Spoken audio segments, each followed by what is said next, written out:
Hello guys, for today's videos is magluluto ako ng pinakbet. Ito yung aking sitaw at meron din akong kalabasa dito. At meron din akong mga palaya ko, ano lang, kapuranggot. At saka meron akong eggplant. Ito ay hiwa-hiwain ko muna. Ito sila.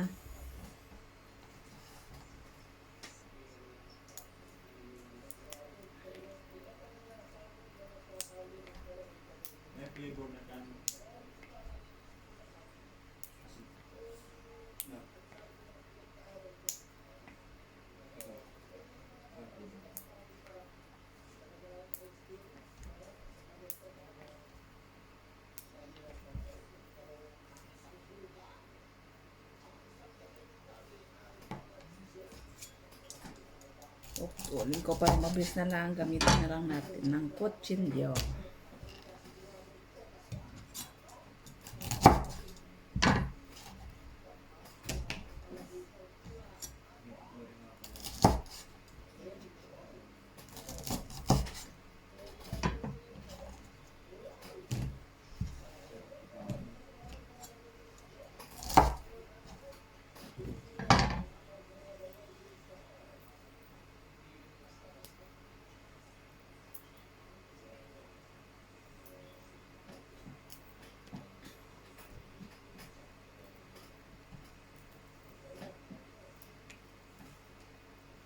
Namis ko kasing kumain ng pinakbet. Kaya luluto tayo ngayon ng pinakbet.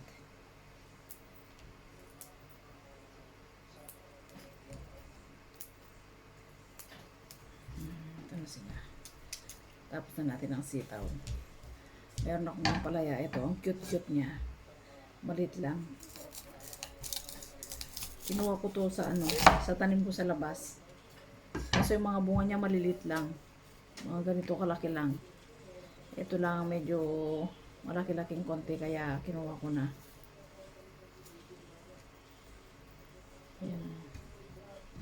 Pwede na itong ilagay sa pinakbet.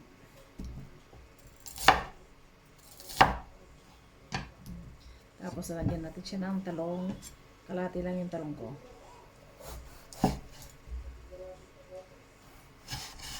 Okay pa to. Malaki na.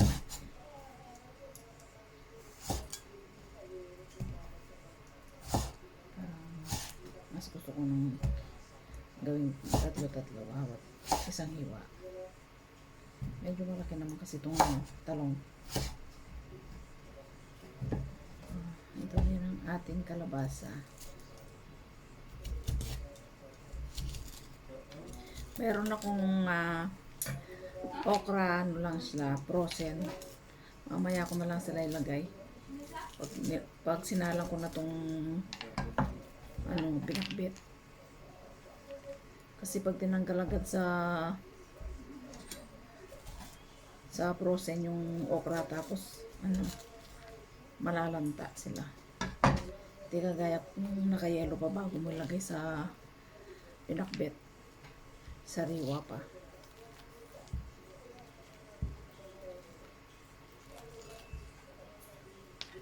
Tanggalin natin yung mga buto.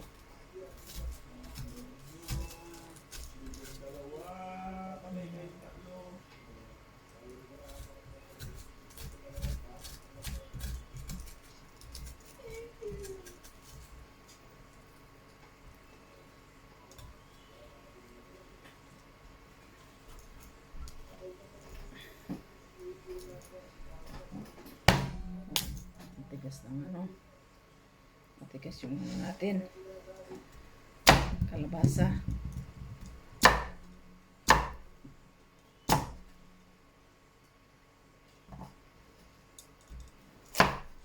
Pwede na mag-iwan ng kalabasa. Sige pala, ganyan na lang.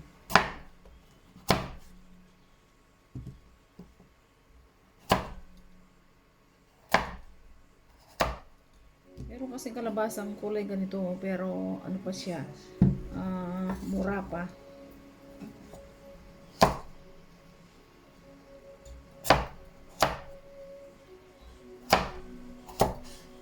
titingnan mo parang matanda na pero mura pa to.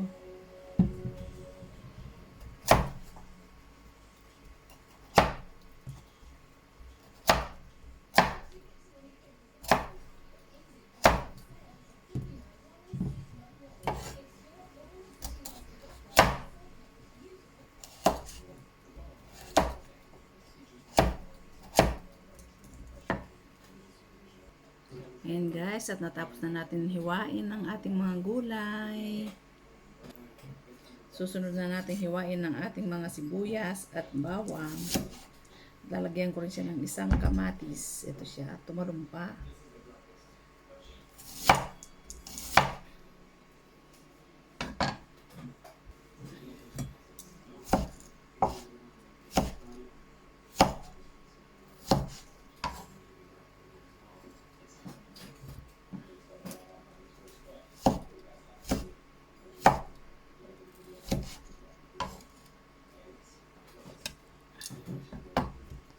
Tapos na natin hiwain ang ating sibuyas at bawang at kamatis.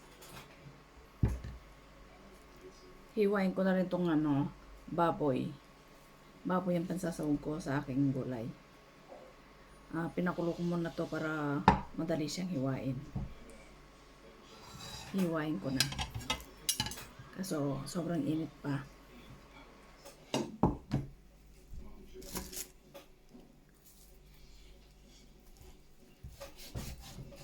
Mainit siya.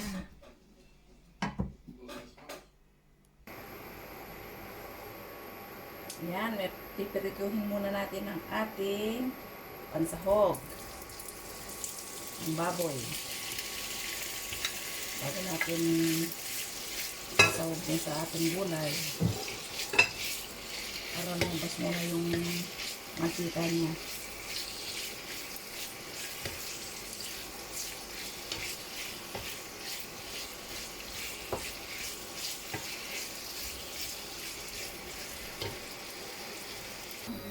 Okay, mag-iisa na tayo. Ang bawang. Ang bawang at sibuyas.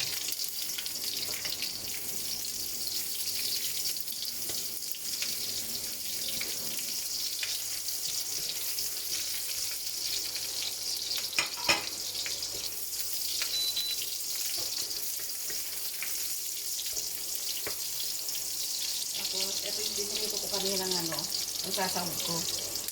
Pero hindi ko lahat lalagay ito dahil masyadong marami. Kasi lalagay ko kasi ng hipon. Kalati lang yung lalagay ko.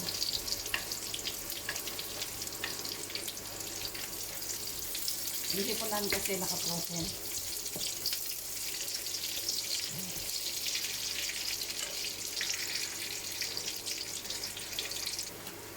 Ito ang ating mga hipon. Naka-frozen siya.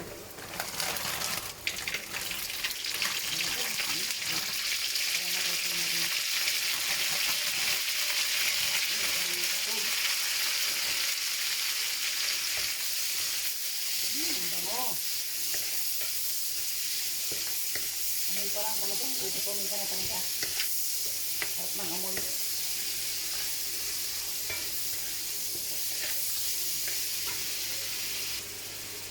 Kasi na natin ang ating kamatis.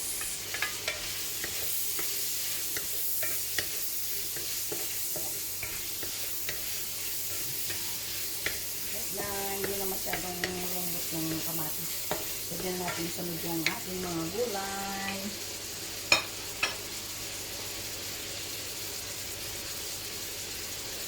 So, ang ating mga gulay, hinugasan ko na to.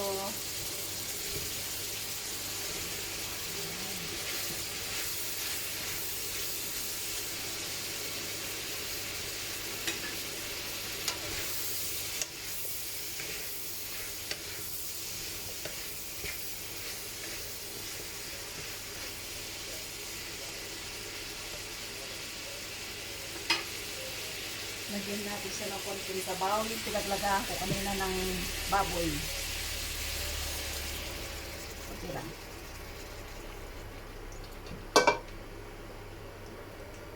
Lagyan natin siya ng asin.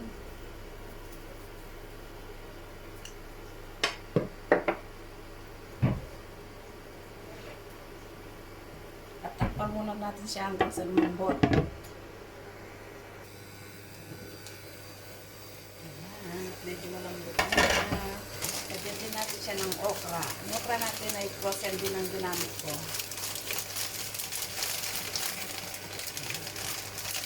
Gusto ko maraming okra.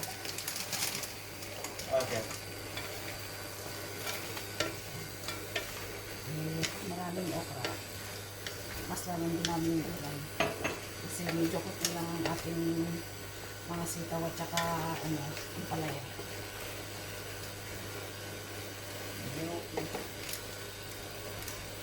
Takpan pa natin para lumambot ang ating okra. Lagyan siya natin ng konting patis. Kahit konti lang. Masarap ang sobrang kalat. Lagyan na rin natin siya ng petchin. Petchin ang nilalagay ko.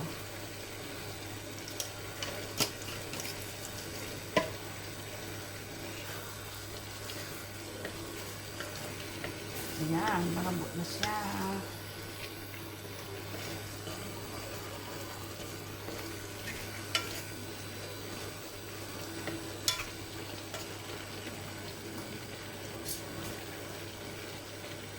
Tikman na natin siya.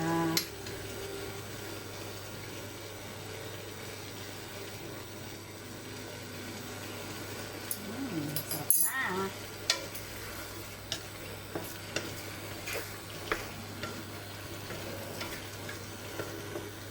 Ito na ang ating pinakbit.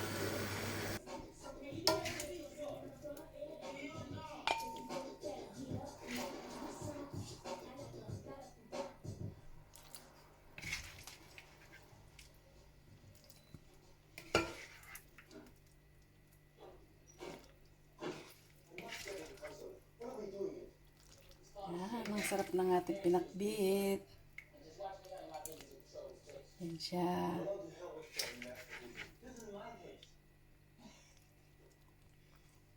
Sarap. Ang daming okra. Yan ang gusto ko. Maraming okra. Oops, tanggalin natin itong sabaw.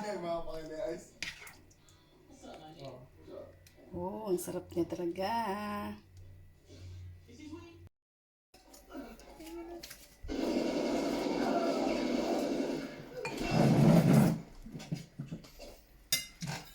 Kain po tayo.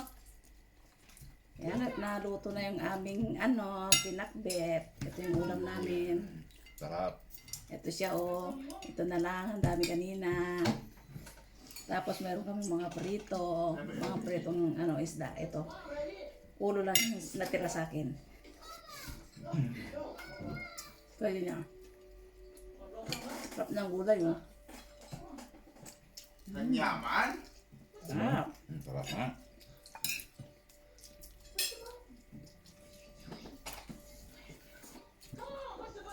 Lagi na lang kasi puro karne yung ulam namin. Kaya ngayon, gulay na naman. Tapos may sobra pa kami paksiw. Kanina ito.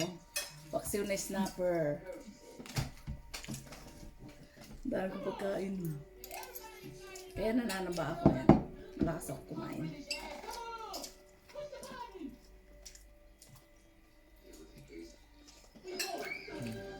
Sarap.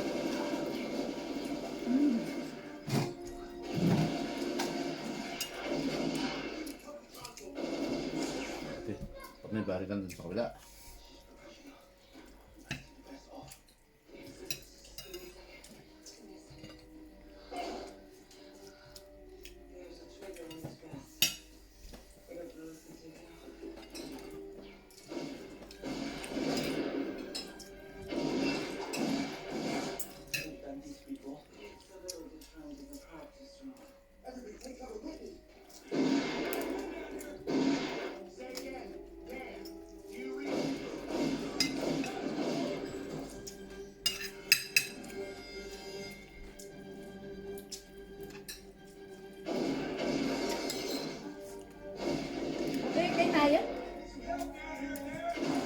Be. Ay! Inahan yung baga.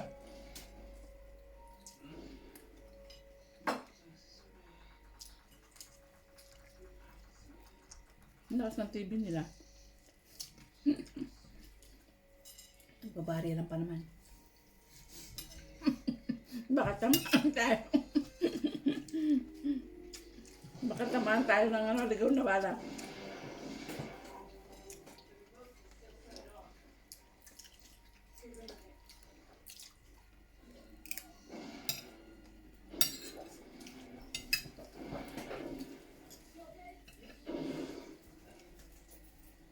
Sarap ng yung kalabasa.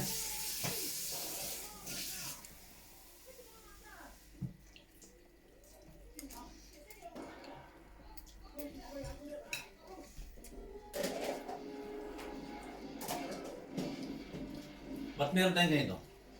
Kinuha ko yung bunga niya. Oo. Meron kaming ano, pipino. Yeah. Sa... May tanim ako dun sa labas. Yan. bakit yung upo? Hindi maupo yung patola. Patola ba yun? Kukunin ko sana kaso matanda na. Eh? Lalagay ko din sana dyan sa ano. Pinakbit. So anong ginawa mo? Naya ko na naman. Gagawin natin yan mabinhi.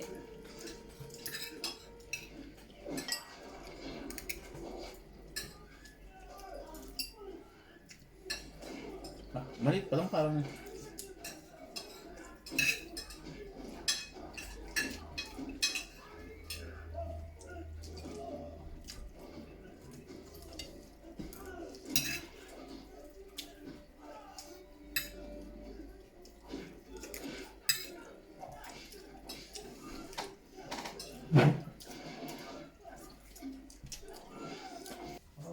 And guys, at tapos na kami kumain. Ayan, at nagliligpit na yung aking mister at si Aisen. Ayan. At nagbabalot ng mga baon namin para bukas yung mister ko. Ayan siya, oh. Yung mga anak ko naman dalawa yun, nandun, nanonood ng TV. Ayan sila. Ayan. Thanks for watching. Bye-bye.